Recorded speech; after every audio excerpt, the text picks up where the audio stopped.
A very good afternoon and welcome to Africa Today. I am Peace Oginegbawe. First, let's talk the headlines. On the headlines, Buhari summons Emergency Security Council meeting. Ghana reports 2 suspected Marburg virus cases. Ethiopia's PM Abiy denies negligence following massacres. And on sport, Falcons surpass stubborn Mers, revive title chase. Now the news in detail. Nigeria's President Muhammadu Buhari has summoned an emergency National Security Council meeting with Vice President Yemi Osinbajo, some cabinet members, and all security and service chiefs in attendance. Other attending the meeting include Secretary to the Government of the Federation, Boss Mustafa, Chief of Staff to the President, Ibrahim Gambari, Chief of Naval Staff, Vice Admiral Awal Gambo, was also represented at the meeting. It is expected that the meeting would deliberate on the nation's security challenges occasioned by the recent attacks on Medium Security Custodial Center, Kuje, by suspected terrorists, where high-profile Boko Haram inmates escaped.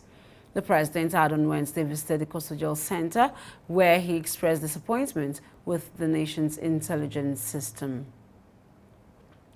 Away from that, the Minister of the Federal Capital Territory, that is the FCT, Mohammed Bello, has explained why the administration is enforcing the policy on parks operation in the nation's capital. The minister gave this clarification when newsmen visited his office on Thursday in Abuja.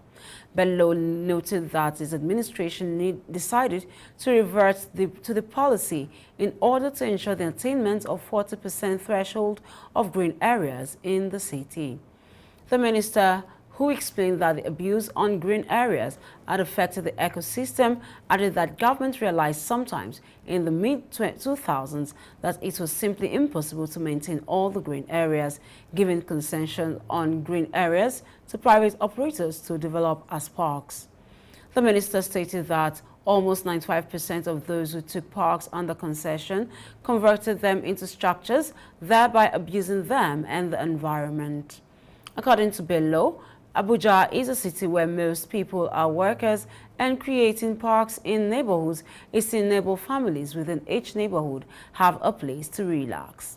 The minister revealed that the administration was getting positive feedback from residents, adding that they were appreciative of the enforcement of the policy.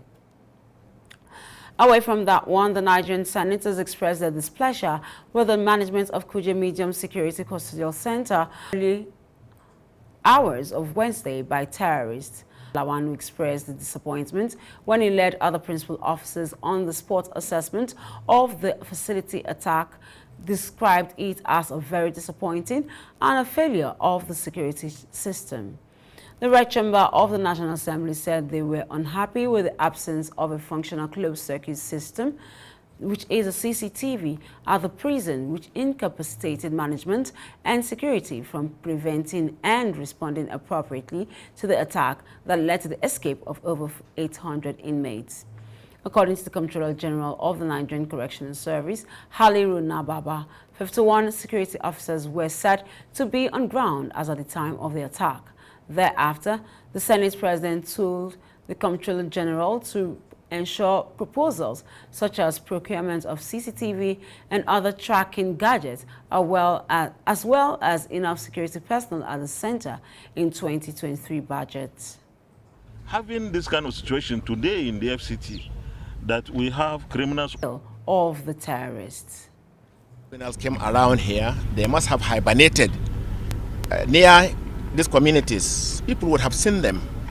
If they have taken it upon themselves to have alerted the security forces that are all over, and this situation would have probably been most likely be averted.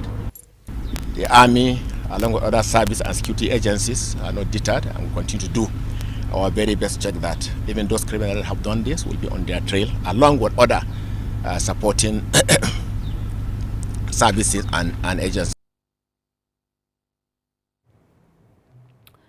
When the news returns, news from other parts of West Africa. Do stay with us.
This is Africa Today on Hills TV. Welcome back. Ghana has reported 2 suspected cases of Marburg virus, a highly infectious disease in the same family as the virus that causes Ebola. It came after preliminary tests done in the country on 2 patients who have since died came back positive for the virus. Francis Kasolohe said the samples have been taken to Senegal for further tests. The World Health Organization's representatives in Ghana. The 2 patients from the southern Ashanti region, both diseased and unrelated, showed symptoms including diarrhea, fever, nausea, and vomiting. They had been taken to a hospital in the Ashanti region. If confirmed, this would be the first cases recorded in the country and the second in West Africa, as Guinea confirmed 1 case last year. The WHO has deployed a team of experts to the area to support Ghanaian health workers and prepare for a possible outbreak. Marburg is transmitted to people from fruits, bats, and spreads between human beings through bodily fluids. No vaccine. The Democratic Republic of Congo, Kenya, South Africa, and Uganda. Still in the news, the former president of Burkina Faso, Blaise Compaoré, in exile in Ivory at the end of the week to meet with the military authorities resulting from January coup. A source close to the Burkinabe family government told newsmen that Compaoré, who was sentenced in absentia to life imprisonment in April by a military court in his country, is expected at the end of the week and must arrive Friday for a short stay, which was confirmed by the entourage of the former president. On a mystery of the head of the military junta, author of the January 24 coup, Lieutenant Colonel Paul-Henri Damiba met with him last week in Abidjan for this purpose. According to the source close to the power, it said that Ivorian President Alassane Ouattara had also received him. During his stay, he will reside in a state villa in which President Roch Marc Christian Kabore, who was overthrown in January, was placed.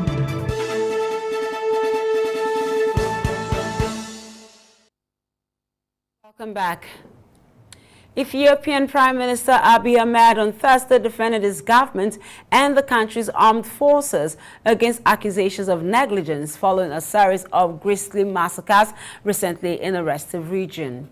Hundreds of people, mostly ethnic Amhara, were killed in the recent weeks in 2 separate attacks in western Oromia, the country's most popular region, and one roiled by ethnic violence in recent years.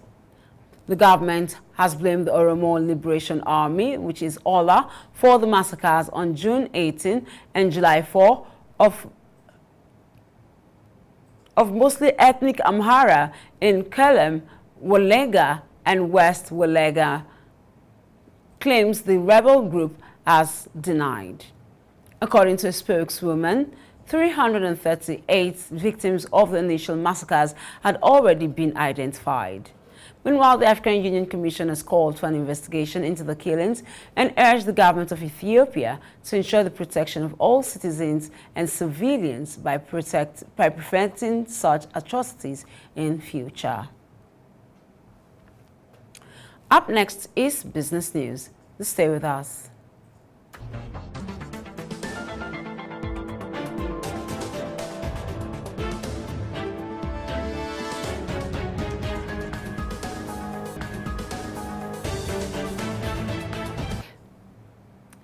Libyan National Oil Company, that is the NOC, has suffered losses of over $3.5 billion because of the forced closure of major oil sites since mid-April. Management of the company announced on Thursday declaring a state of force majeure at some facility.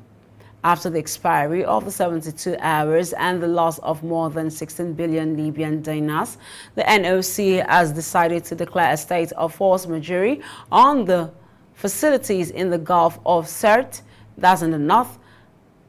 And according to the NOC, production has fallen sharply and exports have dropped in between 365,000 and 409,000, a loss of 865,000 per barrel, compared to the average production before the crisis.